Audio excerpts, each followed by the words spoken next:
السلام علیکم ناظرین، میں محمد اسلم حسین سیاست کی عالمی خبروں میں آپ سب کا استقبال کرتا ہوں۔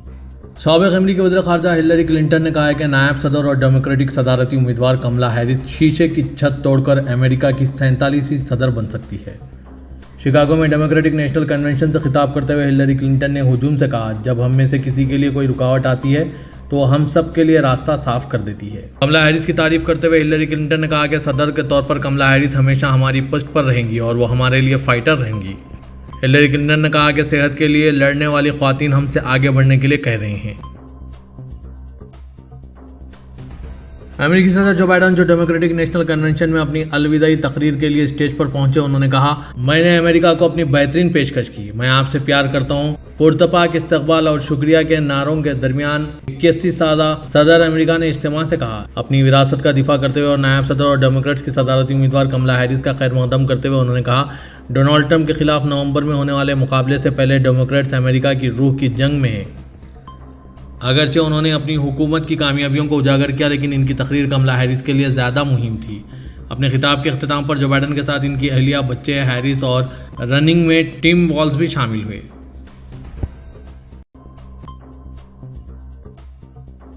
اسرائیل کا مذاکراتی وفد مصر کے دارالحکومت قاہرہ میں منعقدہ فائر بندی و قیدی تبادلہ مذاکرات میں فلاڈیلفی کوریڈور کے بارے میں حماس کے ساتھ کوئی سمجھوتہ کیے بغیر اسرائیل واپس لوٹ گیا ہے۔ اسرائیلی ذرائع ابلاغ کے مطابق مذاکرات میں فلاڈیلفی کوریڈور کے موضوع پر کوئی نتیجہ حاصل نہیں ہو سکا اور اسرائیل کے وزیراعظم بنیامین نتنیاہو نے کہا ہے کہ ہم اس معاملے میں کوئی چھوٹ دینے پر تیار نہیں ہیں۔ خبروں میں کہا گیا ہے کہ اسرائیل اپنی افواج کو فلاڈیلفی کوریڈور میں رکھنا چاہتا ہے، لیکن مصری اور فلسطینی اسرائیلی فوج کے علاقے سے مکمل انخلا پر بضد ہیں۔ دوسری طرف مصر ذرائع ابلاغ نے اسرائیلی ذرائع ابلاغ کے دعووں کی تردید کی اور کہا کہ قاہرہ انتظامیہ کا فلاڈیلفی کوریڈور میں اسرائیلی افواج کی موجودگی کو قبول کرنے سے متعلق دعوے بے بنیاد ہیں۔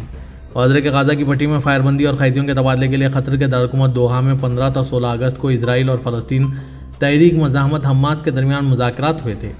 مذاکرات کے رواں ہفتہ بھی جاری رہنے کی اطلاع دی گئی۔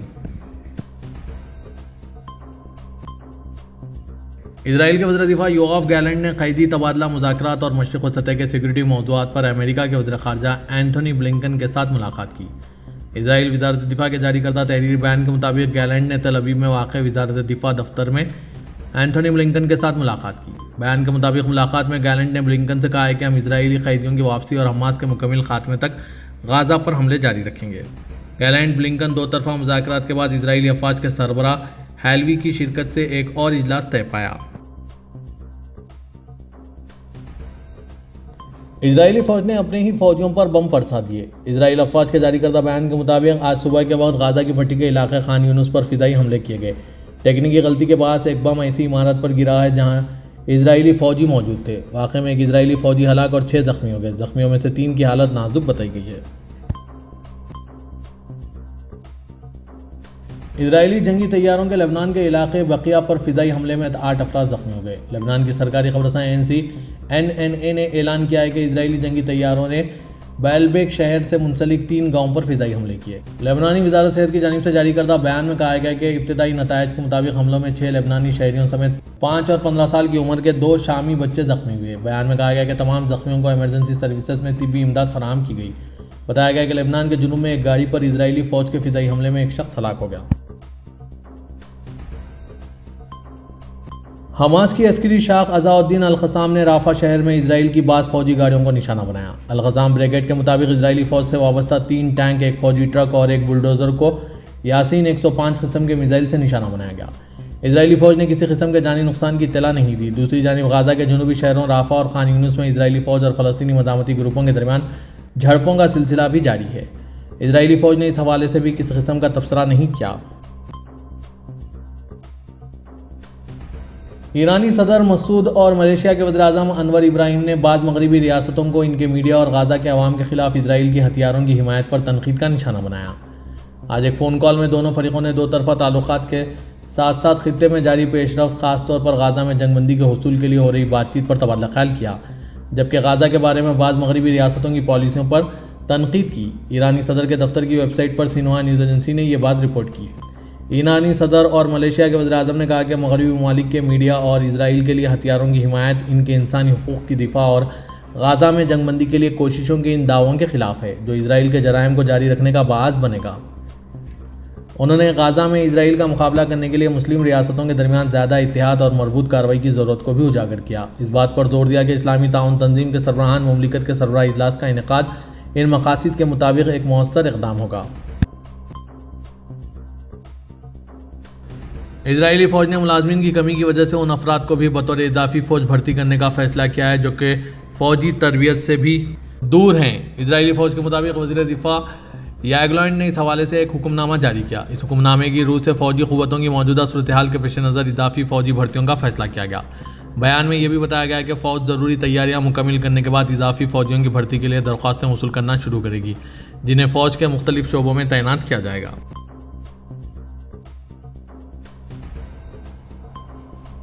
حماس نے اعلان کیا کہ غازہ پر اسرائیل کے حملے میں ہلاک ہونے والے سیاسی بیورو کے سربراہ اسماعیل ہنیہ کے دفتر میں کام کرنے والے کچھ محافظ اور دیگر ملازمین اپنے جانوں سے ہاتھ دھو بیٹھے ہیں۔ حماس کی جانب سے دیے گئے تحریری بیان میں اسرائیلی حملے کے بارے میں معلومات دی گئی۔ واضح ہے کہ اسماعیل ہنیہ کے کچھ محافظ اور ان کے دفتر کے ملازمین شاتی پناہ گزین کیمپ پر آج منگل کو اسرائیلی حملے کے دوران جاں بحق ہوئے۔ بیان میں جس میں ایک تعزیتی پیغام بھی شامل تھا، جانوں سے ہاتھ دھونے والوں کے بارے میں کوئی تفصیلی معلومات نہیں دی گئی۔ حماس نے کہا کہ یہ حملہ اسرائیل کی ہر اس شخص سے نفرت کی عکاسی کرتا ہے جس کا اسماعیل ہنیہ سے قریبی یا دور کا تعلق ہے۔ بیان میں کہا گیا کہ اسرائیل کے یہ جرائم اسماعیل ہنیہ کے بچوں اور نواسوں کے قتل یا ان کے رشتہ داروں کے گھروں پر بمباری سے نہ تو شروع ہوئے اور نہ ہی یہ تہران میں قتل پر ختم ہوں گے۔ اس بات پر زور دیا گیا کہ اسرائیلی حملہ فلسطینیوں کی مزاحمت کے عزم کو نہیں توڑ سکتے۔ غازہ شہر کے ضلع الرمال میں بے گھر فلسطینیوں کے پناہ لینے والے اسکول پر اسرائیل کے بم حملے میں 9 فلسطینی اپنی جان سے ہاتھ دھو بیٹھے۔ ہیلتھ ذرائع سے موصول ہوئی معلومات کے مطابق اسرائیل نے غازہ شہر کے مغرب میں واقع الرمال میں بے گھر فلسطینیوں کے قیام کردہ مصطفیٰ حافظ اسکول پر بمباری کی۔ اس حملے میں 9 فلسطینی جاں بحق اور متعدد زخمی ہوئے ہیں۔ ایران نے ایک بار پھر ان الزامات کی تردید کی ہے کہ اس نے امریکی انتخابات میں مداخلت کی ہے۔ اقوام متحدہ میں ایران کے مستقل نمائندے کی طرف سے ایک تحریری بیان دیا گیا۔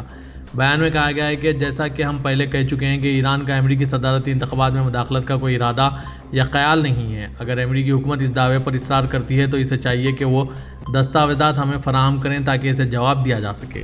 واضح ہے کہ 5 نومبر کو ہونے والے امریکی صدارتی انتخابات میں ریپبلکن امیدوار ڈونلڈ ٹرمپ کی ٹیم نے ایران پر کئی بار الزام لگایا ہے کہ اس نے انتخابی مہمات پر سائبر حملے کیے ہیں۔ سعودی کابینہ کے اجلاس میں آج منگل کو تازہ ترین علاقائی اور بین الاقوامی صورتحال اور سوڈان کی سپورٹ کے لیے سعودی عرب کی جاری سفارتی کوششوں کا جائزہ لیا گیا۔ سرکاری خبررساں NCSP کے مطابق کابینہ کا اجلاس آج منگل کو جدہ میں شاہ سلمان بن عبدالعزیز کی زیر صدارت منعقد ہوا۔ سوڈان کے لیے یہ کوشش گزشتہ جدہ مذاکرات اور بین الاقوامی انسانی قوانین کے مطابق ہے جس میں انسانی امداد کی فراہمی اور دشمنی کے خاتمے کے لیے کام کرنا شامل ہے۔